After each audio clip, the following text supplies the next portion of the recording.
ओम नमः शिवाय। हर हर महादेव। आज हम इस वीडियो के माध्यम से रवि प्रदोष व्रत की कथा का श्रवण करेंगे।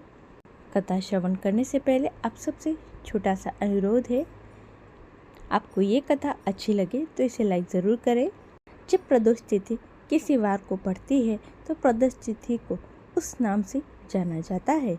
अगर सोमवार को प्रदोष व्रत पड़ रहा है तो उसे सोम प्रदोष के नाम से जाना जाता है, और वहीं रविवार के दिन पड़ने वाला प्रदोष रवि प्रदोष व्रत कहलाता है।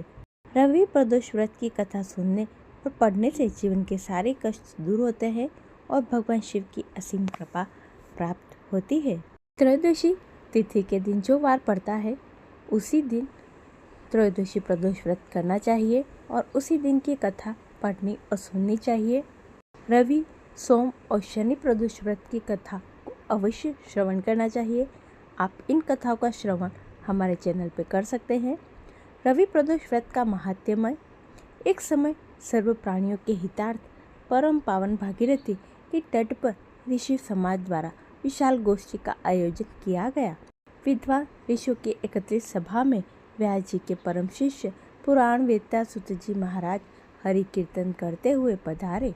सूत जी को देखते ही शौनकादि 88,000 ऋषि मुनियों ने खड़े होकर दंडवत प्रणाम किया। महाज्ञानी सूत जी ने भक्ति भाव से ऋषियों को हृदय से लगाया और आशीर्वाद दिया। विद्वान ऋषिगण और सब शिष्य आसनों पर विराजमान हो गए। मुनिगण विनीत भाव से पूछने लगे, हे परम दयालु, कलिकाल में शंकर की भक्ति किस आराधना द्वारा उपलब्ध होगी? हम लोगों को बताने की कृपा करें, क्योंकि कलयुग में सभी प्राणी पाप कर्म में रत रहकर वेद शास्त्रों से विमुख रहेंगे। दिन जन अनेक संकटों से त्रस्त रहेंगे। हे मुनिश्रेष्ठ, कलिकाल में सत्कर्म की ओर किसी और की रुचि न होगी। जब पुण्य क्षीण हो जाएंगे तो मनुष्य की बुद्धि असत कर्मों की ओर खुद ब खुद प्रेरित होगी, जिससे वे दुराचारी पुरुषवंत सहित समाप्त हो जाएंगे। इस अखिल भूमंडल पर जो मनुष्य ज्ञानी होकर ज्ञान की शिक्षा नहीं देता, उस पर परमपिता परमेश्वर कभी प्रसन्न नहीं होते हैं।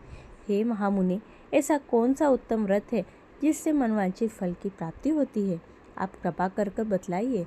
ऐसा सुनकर दयालु हृदय श्री सूत जी कहने लगे, हे श्रेष्ठ मुनियों और शनकादिक, आप धन्यवाद के पात्र हैं। आपके विचार सराहनीय एवं प्रशंसनीय हैं। आप वैष्णव अग्रगण्य, क्योंकि आपके हृदय में सदा परहित की भावना रहती है। इसलिए हे शौनक शौनकादि ऋषियों, सुना मैं उस व्रत को तुमसे कहता हूँ जिसे करने से सारे पाप नष्ट हो जाते हैं।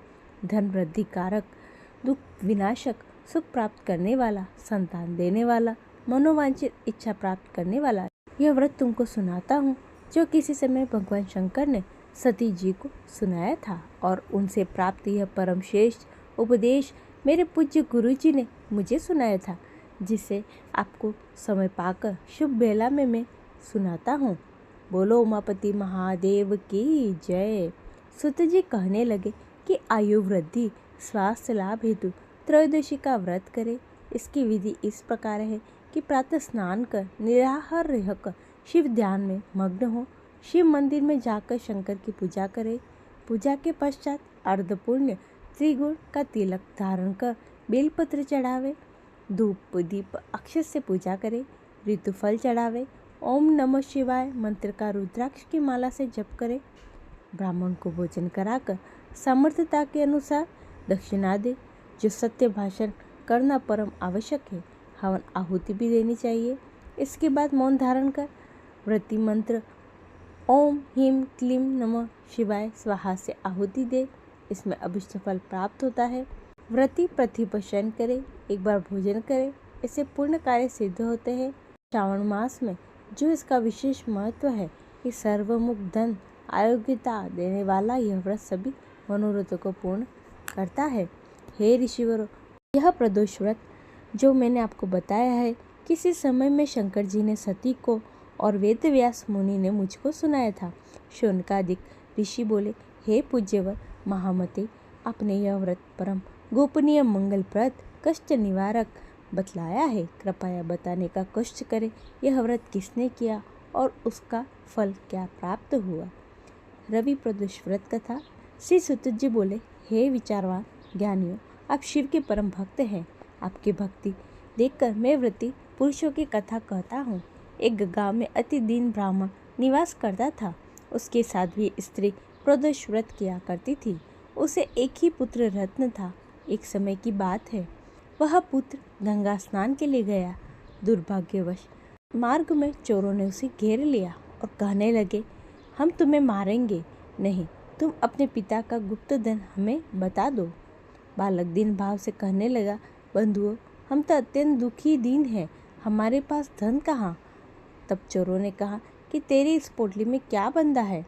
बालक ने निसंकोच कहा कि मेरी माँ ने मेरे लिए रोटियां दी है। यह सुनकर चोरों ने अपनी साथियों से कहा, साथियों, ये बहुत ही दीन दुखी मनुष्य है, अतः हम किसी और को लूटेंगे। इतना कहकर चोरों ने उस बालक को जाने दिया। बालक वहाँ से चलते हुए एक नगर में पहुँचा। नगर के पास एक बरगद का पेड़ था। वह बालक उसी बरगद के छाया में सो गया। उसी समय उस नगर के सिपाही चोरों को खोजते हुए उस बरगद के वृक्ष के पास आ पहुँचे और बालक को चोर समझकर बंदी बना दिया। राजा के पास ले गए। राजा ने उसे कारावास में बंद करने का आदेश दिया। उधर बालक की माँ भगवान शंकर जी का प्रदोष व्रत कर रही थी। उसी रात राजा को सपने में आया कि वह बालक चोर नहीं है। प्रातःकाल उसे छोड़ दो, नहीं तो आपका राज्य वैभव सब नष्ट हो जाएगा। रात्रि समाप्त होने पर राजा ने उस बालक से सारा वृत्तांत पूछा। बालक ने सारा वृत्तांत राजा को कह सुनाया। बालक की बात सुनकर राजा ने सिपाही को भेजकर बालक के माता पिता को पकड़वा कर बुला लिया।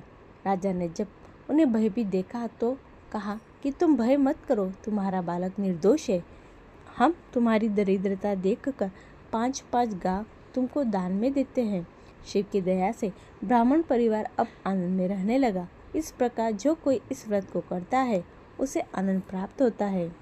हे भोलेनाथ, जैसी कृपा आपने ब्राह्मण परिवार पे की, वैसे ही कृपा व्रत करने वाले, कथा सुनने वाले और कथा पढ़ने वाले पे करना। सबकी मनोवांछित इच्छाएं पूर्ण करना। बोलिए उमापति महादेव की जय। ये थी आज की रवि प्रदोष व्रत कथा। आशा करती हूँ आपको अच्छी लगी होगी। कथा पसंद आई है तो इसे लाइक ज़रूर करें और कमेंट में ओम नमः शिवाय लिखना ना भूलें। सभी भक्तों को प्रेम भरा राधे राधे।